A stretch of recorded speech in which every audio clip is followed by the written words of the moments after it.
Yes, Please sir. record it. Yes, sir. Yes, sir. Start. We are very happy to welcome you all for the KQHDA webinar, and I add to that the free webinar. And I welcome our patron, a very senior personality in homeopathy, Dr. B.D. Patel sir, as well as our chairman, Dr. Swami, as well as office bearers of KQHDA, and the special invitees of today, Dr. R. Prakash Shanay, as well as Dr. G. Nagendra Babu, and all the participants. Wholeheartedly, I am very happy to welcome you all. See, there are small tips here that what the last few webinars we had, and I think all over India we have created the awareness that through the webinar we could able to share and we could able to participate and we can do the better works of jointly working together. With that, the first we have started with that, and this is the some of the samples.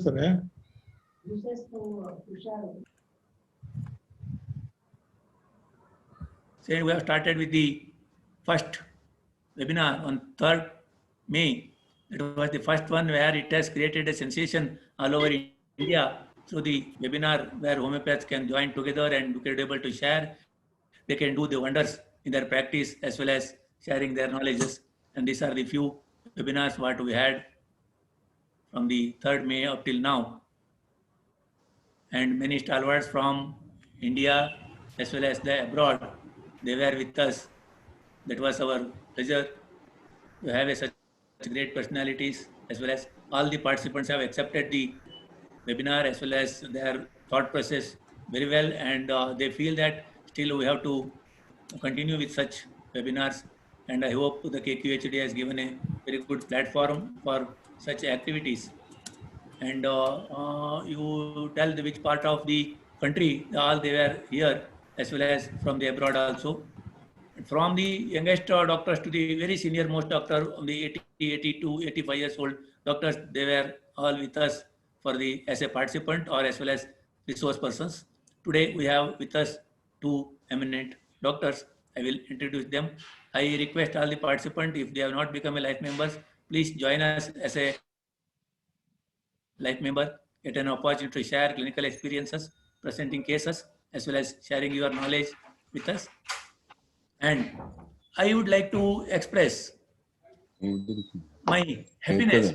Today, we have two eminent teachers are with us. Yesterday, we have celebrated Teachers' Day. I hope everyone you have remembered your teacher.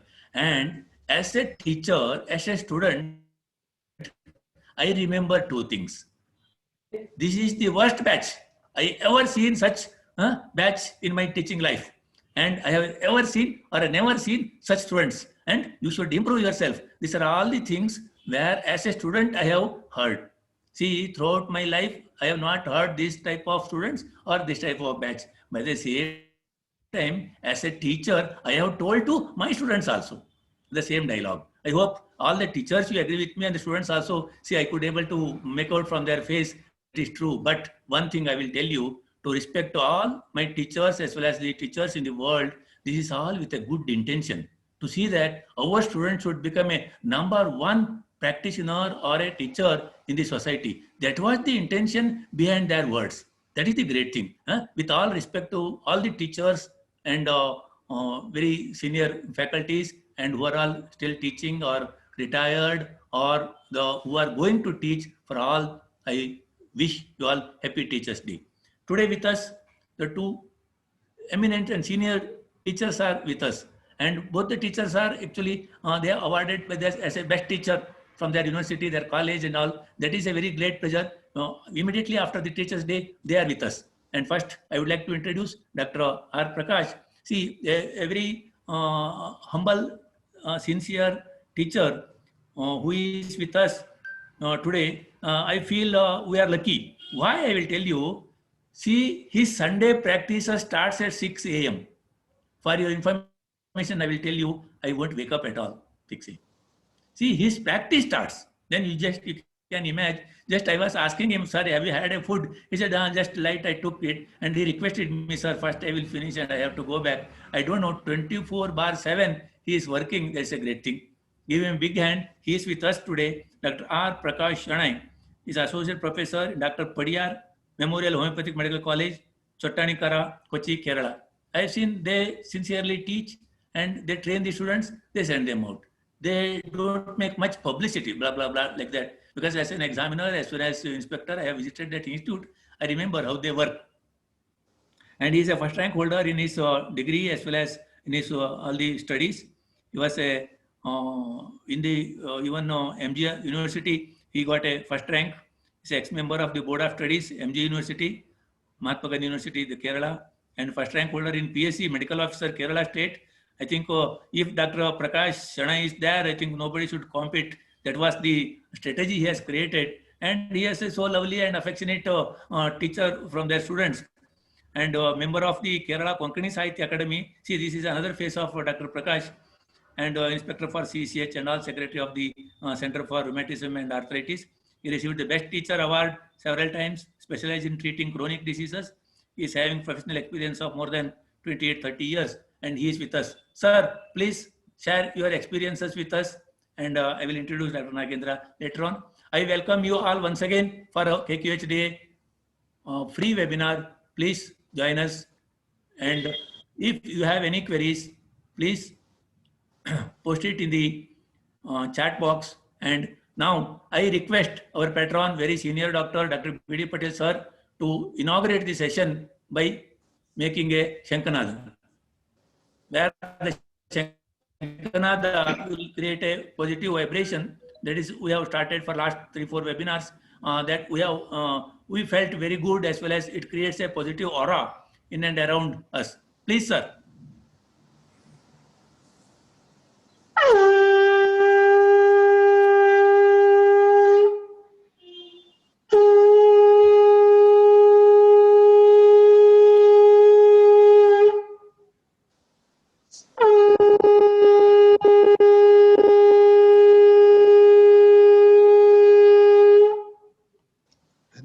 Thank you very much, sir. Thank you. See, sir, with all your blessings and this Shankanada, we hope all you get a positive vibrations in this depressive COVID era. I feel we will come out of that, and we could able to achieve better things. Yeah, Prakash sir, please start. Sir. A warm good evening to all of you. I take this chance to express my gratitude. Thanks to Dr. Patel sir, Dr. Swami sir, Dr. Hegde sir, and Dr. Shubha, who is my student, Dr. Shubha. Today, within this a short time, I like to share our experience in managing the chronic diseases. It is the backstone of homeopathy. As all of us know, the relevance of homeopathy nowadays, especially in metro cities, the majority of the public, more than 50%, accepts homeopathy as a mainstream of medicine. So we should be well acquainted with some application of our knowledge to fulfill the dreams of our patients. Homeopathy, as all of us know, a very excellent, a miraculous system, which was founded by Dr. Hahnemann. And we should know some back concepts when we are coming to the field of homeopathy, that the concept of Hahnemann himself had published 6 times the Organon of Medicine. And in early phases, this concept regarding the totality of symptoms. See, in 1810, when the first edition was published, this concept was the disease symptoms. Disease symptoms constitute the totality. And later on, he converted that idea as subjective and objective symptoms constitute totality. And from the 4th edition onwards, that is from 1828, he came to the theory of chronic diseases. So whenever we get a patient,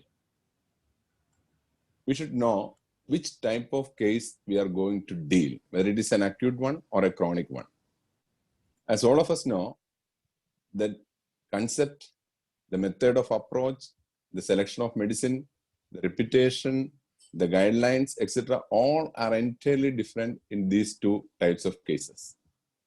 So practically, today we are going to discuss about the practical or application of our knowledge in organon to homeopathy, applied organon, along with some case discussions also, if time permits.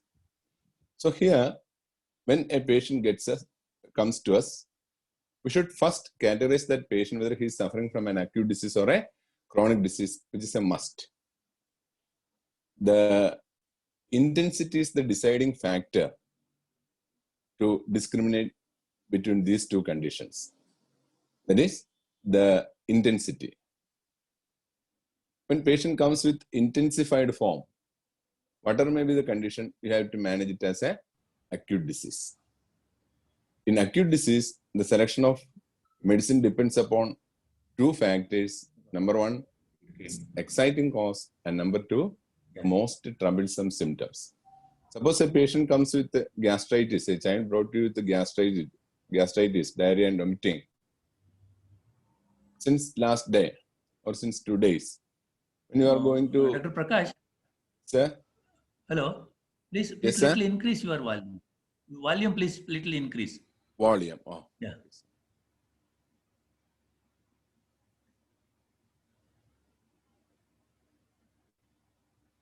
That's okay, sir? Yeah. So when a patient comes, we should know whether it is an acute or chronic, and the intensity is the factor. Here, the child which brought you with the gastritis, having diarrhea, vomiting, and dehydration, when you are inquiring, had a history of intake of some meat, some bad meat or like that. Definitely we know the medicine is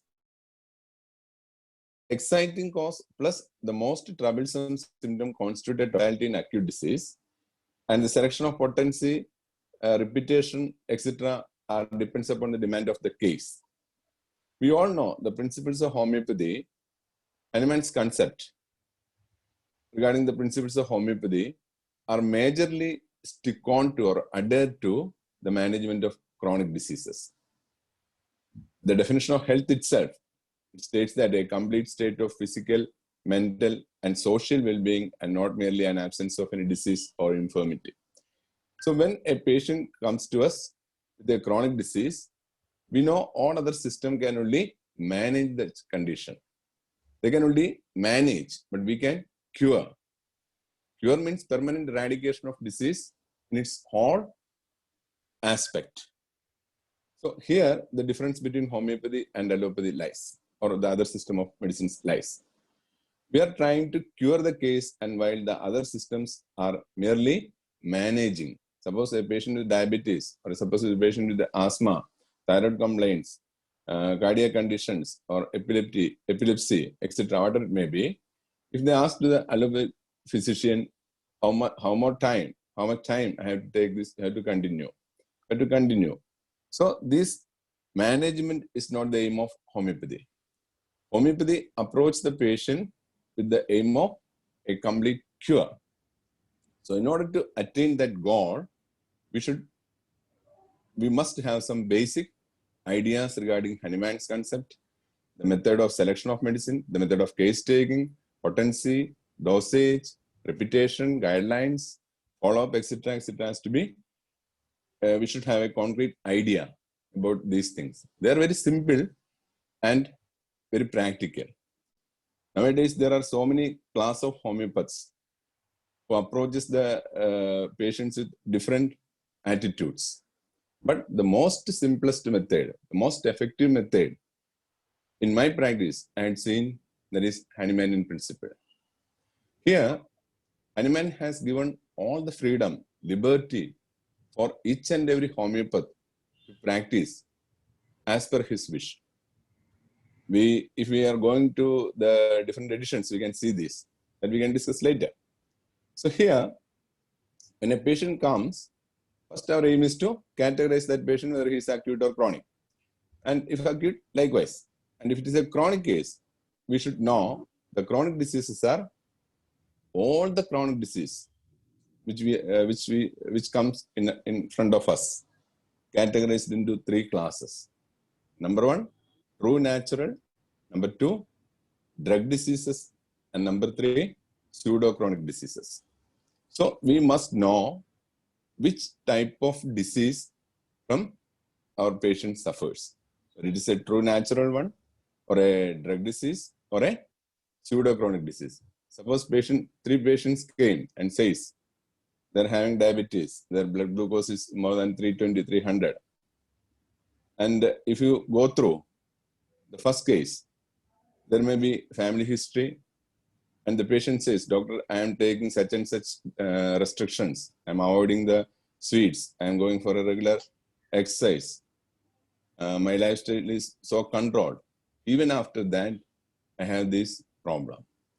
And the second case, the patient says, there is no family history in my life. In my family, there is no history of diabetes in my family. There is no history of any intake of this dietary habit, errors in dietary habits. I'm keeping my regular exercise, etc. But my sugar level is more than 300. And the third case also, he will also complain likewise. And if you go through each one, you can see, even after taking so much restrictions, if the patient's level is high, that is because of true natural chronic disease. These true natural chronic diseases are the sphere of homeopathy. In drug diseases, we can only manage. And pseudo-chronic disease, the third variety, that is, the cause is entirely due to the error in the patient's habits, their lifestyle, their mode of living, etc. So we should know which type of case. Then our operation, the modus operandi regarding that patient can be planned very well. If we don't know whether it's a drug disease or pseudo-chronic or a true natural, we will get confused. In some cases, we will get results. In some cases, we will be utter fraud. Then we will blame homeopathy. It's not the matter. We have a concrete idea about which type of disease we are going to manage. We have our weapons. Our weapons are simply our medicines. And I think if we have a sharp idea about our constitutional medicines, they will come around about 40 to 50. If we have a clear idea about their symptomatology, we can simply manage cases. We have got several types of medicine: polycrust medicines, short-acting medicines, acute medicines, organ remedies, tissue remedies, bachelor.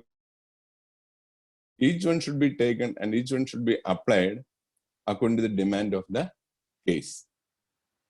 So first, this true natural chronic disease, we should know all the diseases are passing through two stages. Number one, a stage of functional disturbance, and it will be followed by a stage of pathological damage or structural changes. And one has got a clear idea about this pathology. So a stage of functional disturbance followed by a stage of structural changes. That structural changes can be of two types. Either it may be a proliferation or it may be a destruction. So these three bases, a functional disturbance, a proliferation, or a destruction. Proliferation means any sort of growth, any type of hyper, all hypers, and destruction, third stage. So he named, as per the terms in his days, as SORA, psychosis, and syphilis. The collectively known as miasms. So we know regarding the concept of health, our body is governed by our concept. And main concept is that we have a central dynamic energy inside our body, which Hahnemann termed as vital force, which when flows smoothly, we named it as health. And when it is being obstructed somewhere, it will reflect outside as signs and symptoms, which we termed as diseases. So here, in chronic diseases, in true natural chronic diseases, we must know in which stage patient comes to us, whether it is a stage of only a functional disturbance or whether there is any structural changes. These structural changes are of two types, that is reversible and irreversible. So we can broadly classify this natural disease into disease with only functional symptoms, disease with the pathology which are reversible, and disease with the irreversible pathology. Whenever we are stepping into our practice, we must know our limitations. We must know our scope. Without knowing the scope, we can't do with full confidence in our cases. Suppose a case with the irreversible pathology, if we are going with the principles of homeopathy, if the pathology is irreversible, we can't expect in this concept of cure. There we can also manage. So our decisions, our guidelines, or our preparation for treating the chronic patients depends upon the nature of their disease. Hahnemann's views or Hahnemannian principles, law of similia, simplex, minimum dose, etc. All the principles are majorly stick on to true natural reversible cases. In other sort of cases, at the Hahnemannian time, these types of cases were more. Nowadays, we know the society, our environment is so much polluted. Our people are more susceptible, morbid susceptibility is increased. So, in each and every type of disease, we can't follow the same principles. Even then, we have got strong principles, strong guidelines from our masters how to operate different types of chronic diseases. So first of all, most important thing is case taking itself. We all of know a well taken case means half cured. The purpose of case taking itself indicates to know the essence of the case, to know the essence, to identify the miasmatic background, to know the diagnosis, etc., etc. Whatever it may be, whenever we are going to start a case, the most important thing is that the principle of similia is not only formulated for the selection of a medicine, it's the universal law. It should be followed in each and every aspect of homeopathy. In regarding case taking, in selection of medicine, in selection of dose and potency, etc. Even in advising the restrictions regarding the patient, we have to follow this principle, the principle of similia. The patient must feel he is narrating his story to a very intimate friend. Then only he will open. We know the importance of mental symptoms in homeopathy. No? We have got a good number of medicines. Our medicines are abundant, enriched with mental symptoms. These mental symptoms are not we directly get from the patient, but through a thorough observation, his tone, his approach, etc. Everything gives us a picture regarding his mental aspect. So it should be drawn like a portrait. That's why homeopathy's case taking is said to be an art as well as a science. Homeopathy is a system of art as well as a science. We have to do artistically the things.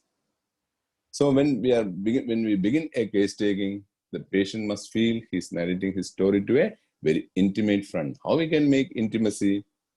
It's not because simply by saying, tell me, etc., etc. Because the treatment culture of our patient are the non-homeopathic systems, allopathic school. Their case taking is entirely different from ours. They are not even looking to the patient. They will not ask anything. They will immediately hearing the presenting complaint, PC. They will give a lab examination chart, which will be enriched with so many tests. And the patient will go to the laboratory. They will examine and they will submit to the physician. He will go through that chart and they will prescribe. So they gives more importance to these investigations. That never means we are not giving any importance to these investigations. For us, homeopathy is basically a human science. It's not a laboratory science. That's why nowadays, in these corona days, we know our immune booster, arsenicum album, has been very efficient through in so many areas of our country. Yesterday, in our state of Kerala, our Calicut Government Homeopathy Medical College has two huge new blocks. Our health minister inaugurated the function yesterday evening, and she clearly explains the homeopathy can arrest so much spread in the state of Kerala by taking this immunobooster. So now we are getting more chance in the public. Homeopathy is getting more and more popular among the publics. This is the time to come for a come out from our wings. As homeopaths, we should well acquainted with the situation. We have to act accordingly. Then our system will get more and more popular, and we can be approach the patient or the public confidently. So the case taking has got basically two parts: examination of the patient and conclusion. So when we get a picture regarding the case, we must know.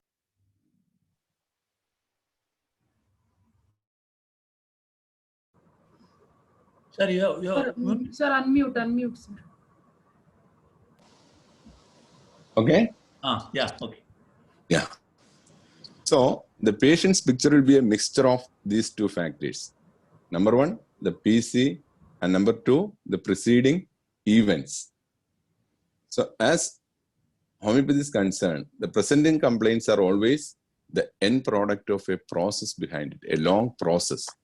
Our aim is to know that process, from where these things happened, from where the origin of disease actually.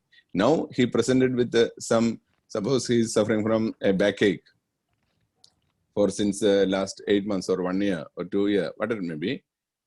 That's only an end product. Before that, he had gone through several proceedings before these things. So a proper case taking means give us the clear idea about the totality of symptoms.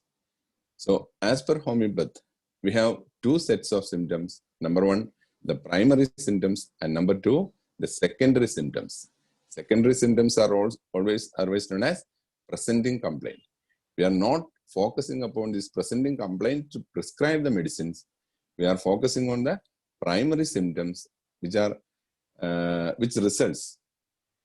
precedes these presenting complaint, PC. So a proper case taking, it will give us a clear view regarding the essence of that case. What, where, how these things happen. I'm not going into the depth of the case taking, as all of us know. So there are so many methods to take a case properly. Whatever it may be, a case taking means a life biography of the patient himself. So it should include the family history, the past history, the personal history, his attitudes, his mental picture. All the things correlates us and gives the story of that patient. Why, where, and how these things happens. It will give us the main object of chronic disease case taking is to find out the most predominant miasm. What is miasm? As per Hahnemann's terms, they are stigma or stain. But we should not go into the depth. We should simply know it's a toxin. It's a toxin present inside our body from very birth onwards. And there are 3 layers: psora, psychosis, and syphilis. All of us know all these things. But the importance is that, as per our first aphorism itself, the physician's high and only mission is to restore the sick to health, to cure, as it is termed. To health, that comma is very, very relevant. The first mission of the first aim of the physician is to bring the patient into a healthy state. Health has got different spectrum. All of us know positive health, better health, freedom from sickness, unrecognized sickness, mild sickness, severe sickness, death. These 7 levels constitute the spectrum of health. So from the lower level to bring him to the upper, and when he is apparently healthy, then only, that is coma to cure. Cure means permanent right. So in order to attain that cure, we have to prescribe a constitutional medicine. Different names: miasmatic medicine, constitutional medicine, individual medicine, similimum, whatever it may be. So that medicine should be tried only after the patient is getting a apparently healthy state. Up to that period, we had to give acute medicines. Then we had to bring the patient to a apparently good healthy state. Then only we have gone for a chronic medicine, generally. If the condition is not so severe, or the patient's health is not so worse, we can directly go for a constitutional medicine. But before that, if the condition is worse, we had to give, suppose, a child brought us with a recurrent attack of tonsillitis, with a beautiful picture of belladonna. Belladonna, all of us know, the great children remedy. Without belladonna, we couldn't practice. The 4 medicines in homeopathy, we should be kept in our table always, in our consulting table. Belladonna, aconite, that coffea, ferrum phos, and a bottle of spirit, or a spirit. So these 5 things we have always in our table.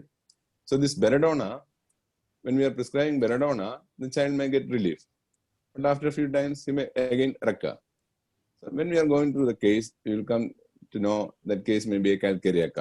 So after prescribing belladonna, we have to go for calcareous. That is restoration to sick, to health, to cure. To health will be completed with the belladonna, and to cure will be completed with the calcareous. That's a general rule.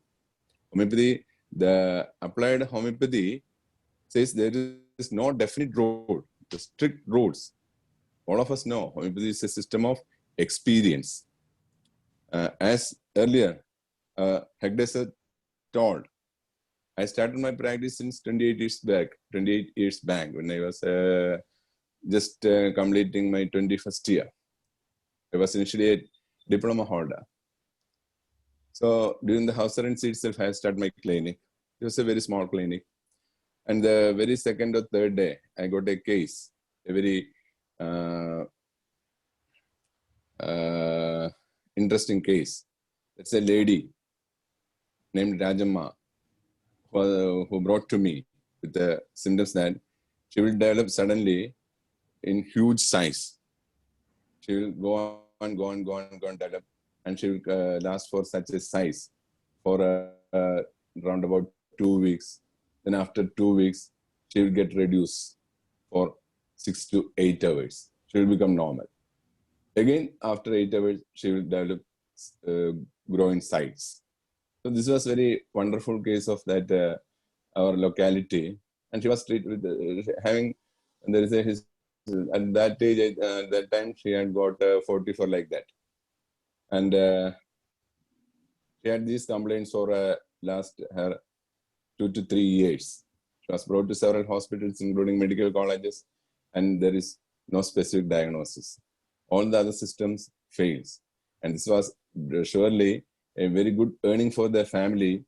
The people believes that she is a representative of God. Some spirituality came over her house, and she will sit in her veranda, and the people will, hundreds of people will gather, and they will put dakshina and kanika, and that was a very good earning for them. And her granddaughter, child aged I think 6 or 7 years, was brought me in the very first day during my practicing life.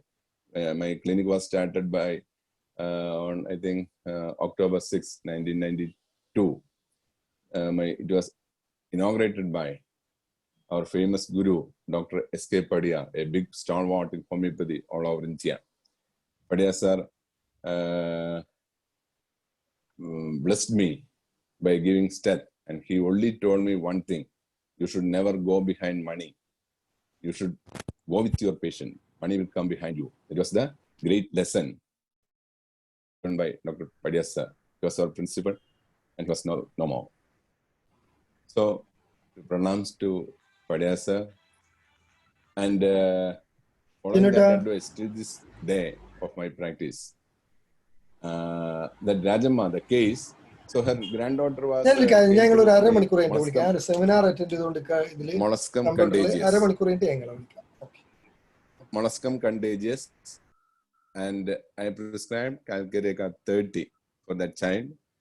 7 or 8 doses I have prescribed, daily one dose in the morning, and very third or fourth day itself, her molluscum has completely gone. That's the first case.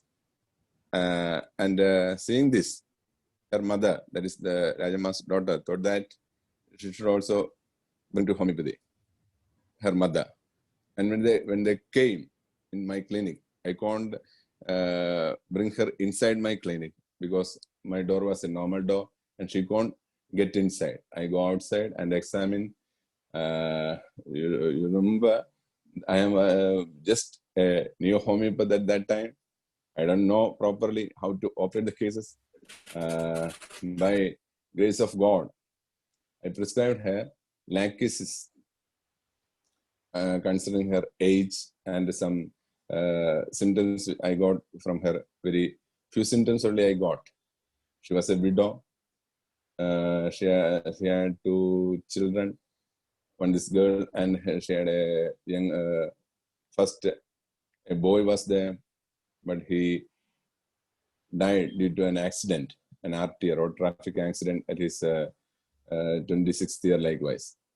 Following just 1 week after, her husband also died. So at the age of 32, she became widow. And these complaints, and one more thing happened, I think, her menses was stopped when the very next month onwards. Her menses was also stopped. That's the only relevant history I got at that time. And she developed these features 6 to 7 years after this. So it was a case, and lachesis was prescribed, and miraculously, from there onwards, she will never get huge. That makes me very popular, and I have to go through cases. You know, the anxiety of a beginner, the enthusiasm, anxiety, the strain, etc. I had to go to my number of patients flies to 400, 424 is my record per day. I don't know, I can't remember, and I can't imagine such a hectic stage. So now I am sequentially chronic diseases and use prior appointments, and I had to go through around 75 to 100 cases per day. I have 2 junior doctors. They will take the case and I will merely prescribe. The activities will be managed by my juniors and my wife, Dr. Divya, when I goes to college likewise. This is the case of lachesis, I even remember. And further, when I came to know more about the drug pathogenesis, lachesis, the key symptom of lachesis is that sexual tension or suppression. We all of us know lachesis is a loquacious medicine, loquacity. The loquacity is the suppression of her sexual sphere. The complementary medicine to lachesis is lycopodium. No? So this lycopodium, the keynote symptom is impotence. So in our Materia Medica, we have an interesting state that the complementary relationship is the relation between wife and husband like concept is there. To study Materia Medica, there are so many methods. It's a very interesting method.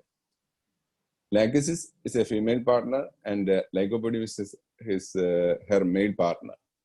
Her male partner is important. So she develops naturally sexual tension. And in order to overcome this suppression, she turns to this suppression comes outside as expression in the form of words, religiousness. So she become religious, become verbal diarrhea develops, etc. So whatever it may be, that case, the case of lachesis was the first chronic disease I've ever met in my life, which brings me great fame, everything a young homeopath wants to be. So here, when we are going with these chronic diseases, these miasms, we should know our patient is predominantly psoric, psychotic, or syphilitic, which is a must to get a cure. So reversible pathology or only with the functional disturbance, these are the two categories of cases where we can expect that brilliant cures in homeopathy. All other cases like irreversible pathologies, drug diseases, etc., they need to be managed with some other views. So these are the thoughts which we are going to share today. A very few concrete thoughts, only few times is left for us. So here, in true natural chronic diseases, we should know regarding the miasm. The knowledge of miasm helps us to get the pathology. Even without a deep knowledge in pathology, if we have a clear idea about the symptomatology of the miasm, how we can diagnose a miasm merely by two terms. One, by its latent character, and number two, by its manifestations. The latent character of psoriatic miasm is that functional disturbance. All of us know. Patient says, doctor, I am having no appetite. Since last 3 months, I have no appetite. I went for so many other classes or other doctors, and they examined me and saying nothing. You have nothing to do. You have nothing to worry. Your all investigations are normal. These are only your thoughts. They will prescribe some vitamins or enzymes or some other supportive medicines. But his appetite got not improved. And finally, after 1 year or 2 years, when we investigate, when we come, we can see there is an ulcer, or there is a growth. So a functional disturbance precedes and a structural changes follows. This is the normal rule. So if we get in a functional phase itself, it's very easier to manage. But unfortunately, majority of our patients came to us with pathological changes. In the early phase, they will approach some otherwise, or they will try to manage itself by their own medications. That is why one of the reasons to hear that homeopathy is most amicable to children's.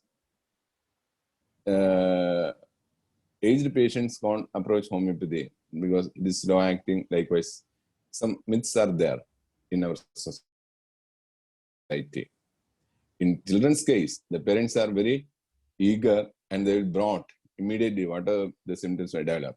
So majority of the children remedy, if we looks, they are psoriatic in nature, like sulfur, cinna, chamomilla, belladonna, calcareum, etc., silesia, etc., psoriatic. And if it comes to a middle-aged group, just remember, just think of our common prescriptions. Till commonly fell, like was lycopodium, natramur, sepia, tuja. No, such psychotic medicines are there. And we are looking into old age. We will wonder, we are prescribing syphilitic medicines in majority of cases, knowingly or unknowingly. So this unknowing part should be cleared. Then we will get a concrete confidence in our system. In old age, we will prescribe Oramet, Paretaka,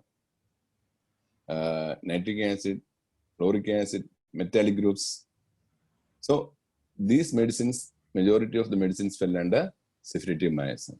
So a clear idea about the miasms and a clear idea about the nature of medicines, anti-miasmatic medicines, will give us a very good confidence in us, and this we can safely manage our chronic cases. So all of us know the medicines for bad effects of vaccination. If we go through it, that antimonium tart, tuja, silesia, Crotalus horridus, and Miserium. We have got these 5 medicines.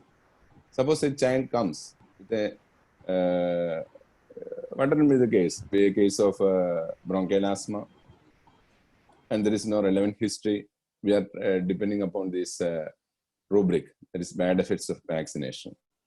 If that case falls into a psychotic group, in these 5 medicines, the major psychotic medicines are Antitart and Thuja. And the psoric medicine, the predominant psoric medicine is Silesia. And the syphilitic medicines are Miserium and Crotalus horridus. So here, the very birth onwards, we can know the nature of the myasm of that particular child. If a child born with low weight, suppose a male baby born with 2 kg, predominantly 2 to 2.5, we are expecting kg or 3.5 kg for a male baby, and if it is less than, that may be predominantly a psoric one. If the child is only 1.5, less than 2 kg, predominantly it may be a syphilitic one. If the child is huge in size, it may be a psychotic one. If the child born with Icterus neonatorum, we all know, no? The physiological jaundice. So that child falls into a psoric group. If it is born with Ophthalmia neonatorum, it is a syphilitic manifestation. Predominantly that child is syphilitic. And if it is the Asphyxia neonatorum, there is a history of Asphyxia neonatorum, it will be naturally a psychotic one. So there is a history, there is a bronchial asthma, and there is a history of vaccination. So a bad history of vaccination with the bronchial asthma, with the history of this Asphyxia neonatorum. All of us know the medicine is antimonium tart. Okay, so that's the method which you are selecting a medicine in a pediatric case. Majority of the pediatric medicines, suppose the in case of bronchial asthma, we will wonder, we see the list. Maybe most probably we are prescribing Silesia or Pulsatilla. Silesia is the chronic of Pulsatilla, and it's Calimure, Calisurf, etc. These are chemical and weight analogs, the relationships. So these we do in our daily practice. Unknowingly, majority of us don't know the importance of myasm. So this knowledge in myasm, suppose a patient comes, 2 patients comes to you and says, Doctor, I have severe this toothache, and did I want to extract that? What will be our answer? The people will ask so many questions to us. How much time this will take, and how much I have to wait for a positive result, whether this is curable or incurable. All these answers will upon the knowledge of myasm. That's the importance of myasm. A miasmatic medicine can remove the past, can clear the present, and can prevent the future too. So that's a complete vanishing of the disease. Our life is a constant battle between the vital force and the miasms. Both these forces are dynamic in nature. They are hidden in parallel ways. When vital force gets upper hand, that condition is known as health. And when the miasms get upper hand, that condition is known as disease. So if these patients ask, Doctor, whether I want to extract my teeth, what will be our answer? The answer depends upon the nature of that pain. We will ask, at which time you can tolerate this pain? The patient says, Doctor, I can't tolerate in the daytime. I am severely agonized. I can't even go for a job. I can't do my daily activities. I want to extract it. Then only I will get relief, I think. No.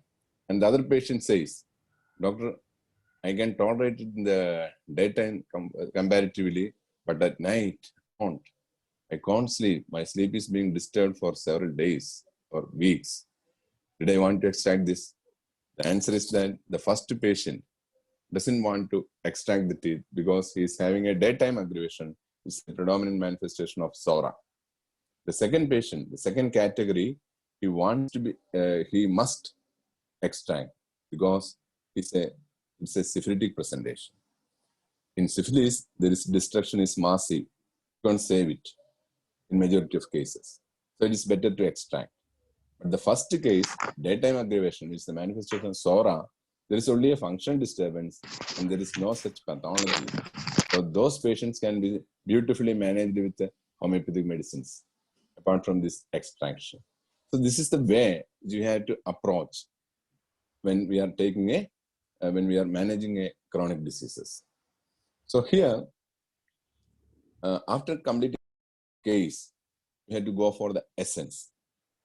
After completing the picture of the patient, we will get a clear idea about the patient's pathology, his miasmatic background, his history, his thermal reaction, his side affinity, his mental picture, etc. All are being conjointly together, which we termed as totality. And from this totality, we have to select the predominant miasm. Suppose the case is of a psychotic one, and the patient is having a predominantly a left-sided affection, and his thermal reaction, which is suppose it's a hot patient in thermal reaction, we can give a category as left psychotic hot medicine or a left psychotic hot patient. So in this psychotic group, left-sided medicines, which are predominantly hot. All of you know, there are so many medicines. For example, we can consider two medicines. Natrum muriaticum. It's predominantly a left-sided medicine. It's predominantly a psychotic medicine. And it's a hot medicine too. The other one is Lachesis nuta. It's also a left-sided hot psychotic one. How we can differentiate? So it is here, no? Natrum muriaticum is an introverted nature and Lachesis is very extroverted, very expressive. Natrum muriaticum is very inside, which he will keep his symptomatology inside. So what is the key symptom of natrum muriaticum? Natrum muriaticum is all the picture of natrum muriaticum is flourished from that emotional pain. The symptomatology of natrum muriaticum is a representation of the or an outbreak of his emotional suppression. When we are going through boric materia medica, the first symptom itself in mind, psychic cause of illness. What is the psychic cause? We know the gradations of symptoms, no? According to Kent, generals, particulars, and common. In general symptoms, again Kent divided the symptoms into mental, physical. Mental generals and physical generals. In mental generals, again subdivided. Symptoms pertaining to will, intellect, and memory. In will, the first grade symptoms are those pertaining to love and hate, desires, aversions, intolerance. So the symptoms which are pertaining to love, they are the most striking symptom, they are the most innermost symptom of the patients. So here in natrum muriaticum, she develops a sort of emotional pain from this unfortunate love. What's the peculiarity of natrum muriaticum love? It's very interesting. Natrum muriaticum fell in love with those peoples which she can never, or the society can never adjust. Her love comes from out of a sort of admiration. She can't express or she can't share her love even to her intimate friend. It's very secret type of love. She will never get it fulfilled. And this leads to an inward direction. She will go inside. The best friend, the intimate friend of a natrum muriaticum patient is her pillow. She will go inside the room, lock it, in the bed, and weeps, sobs, cries. She doesn't want consolation from. She knows she can't express this peculiar affair to anybody. So she becomes introverted. She doesn't want company. What happens? She will never go even for a simple food. We all know aversion to bread. What Hanuman means by the term aversion to bread of this natrum muriaticum? In our Kerala, in our college, I'll always ask question to our students.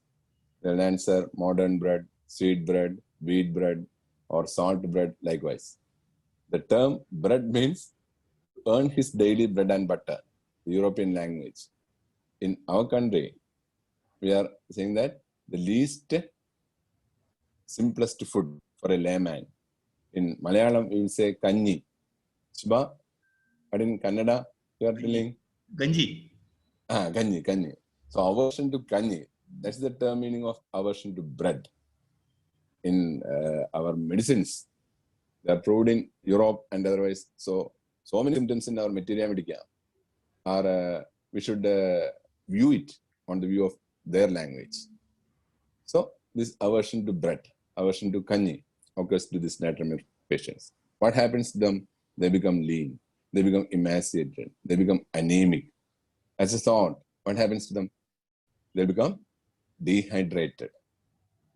And what the vital force will do? Vital force will, suppose a patient with the dehydration is brought into a hospital, what they will do immediately? They will put a drip, saline drip, oral drips, IV drips, including saline and sugar. So that saline, salt. So the natriuretic patient's vital force craves salt, desires salt. We have some other medicines too for this desire salt. Natriumure, phosphorus, sepia, calcareous carb, and tuberculina. These are the 5 medicines having specific craving for salt. The pathophysiology behind the craving case is entirely different. In natriumure, because of this wasting and emaciation due to absolute lack of intake of any sort of food, she does odd picture of his natriumure personality. Her skin becomes dry, it becomes cracks, she can't suffer heat in any form, as if thousands of little hammers were knocking in the brain. All these are due to lack of blood supply at that particular time. So in case of sepia, this desire for salt, it also comes in other ways. See, sepia is a constitution, it's an acquired constitution. It's an acquired constitution from repeated pregnancy, sexual excess. From repeated pregnancies and sexual excess. What happens after result? These repeated pregnancies give a huge number of children in her home. No? And she becomes a laundry woman. She has to wash all these clothings and everything of her children and family. She's a miserly too. She will not brought any sort of washing machine or like that. She will do physical labor always. And Sepia got amelioration from physical exercise. She can't sit still. She wants to do any activity at any time, at all time. So she will expose her to the sun also. As a part of this laundry work, what happens to her? She named as washerwoman's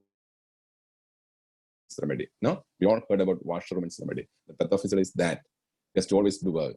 Who was her husband? The complementary of sepia is Naxomigia. Okay? Naxomigia. What's the peculiarity of Naxomigia? Naxomigia, the key symptom is the conqueror. He's not satisfied with anything. He always wants more, again. That unsatisfied personality, unsatisfied with anything in his life. So this same unsatisfaction will show towards his wife also, namely Sepia. Sir, another 5 minutes. So, this sort of key symptoms for our drugs are there. So after going to the case taking, we have to complete a essence of the case. We have to select the chronic medicines accordingly. It should cover the miasm. It should cover the generic totality, specific totality, and individual totality. These three phases should be considered to make a prescription. After that, we have to select the apt potency. Potency or dose means medicine impact. There is no time of doses. How many numbers you are given? I have given Naxomigia 37 doses, 8 doses, 10 doses. There is no such question in homeopathy. Homeopathy, dose means medicine impact. In which dose you are given? I have given Naxomigia in the 200th dose. That's the answer. The number of times, that depends upon the strength of the disease and the experience on the part of the physician. The law of minimum dose never advocates it should be single dose. Single dose is a symbolic dose to study the principles of homeopathy. It never means you should stick on to single dose. If it is possible, it is good. You have to prescribe minimum dose, the minimum quantity to rouse the vital force. To fulfill the gut, we need meals. The number of urulas, the number of quantity of meals depends from stomach to stomach. No, so that's why that's the same relation with the dose also. Dose never means Sir, numbers, but sir. You have any experience with the different higher potencies like ACM, 10M? Yes, sir.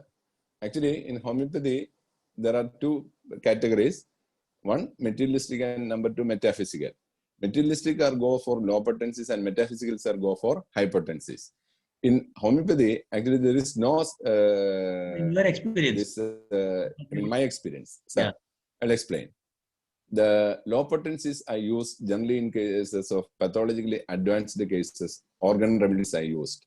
Organ remedies for brain, heart, lungs, liver, kidneys, the most important 5 vital organs. I use Brahmi, Avena sativa, Tinospora, ginseng, alfalfa, etc. for brain complaints as organ remedies. They are prescribing in physiological doses, in tinctures. The mother tinctures. Mother tinctures, along with constitutional medicine. Because if the these vital organs when seriously damaged, in case of Parkinsonism, in case of Alzheimer's, some acute phases of epilepsy, some sort of loss of memory, dementia, Parkinsonism, etc., needs such medicines, supportive medicines for the brain. And in case of cardiac complaints, Crataegus, Cactus, and Strophanthus are the 3 king medicines, which we can safely depends upon whatever may be the cardiac complaint. Crataegus, Cactus, Strophanthus. Again, there are Loroceras, Digitalis, etc. Everything should be given in 5 or 6 drops per day, 2 or 3 times. One more question. Where the latest, where the COVID cases have started from Kerala earlier, but we have any experience with coming with the very severe cases of the second or third stage of COVID cases?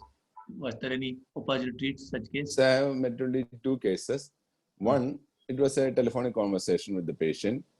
The patient suffers from acute throat. That's the initial case of initial days of COVID. She develops throat pain and headache and body pain, and she loses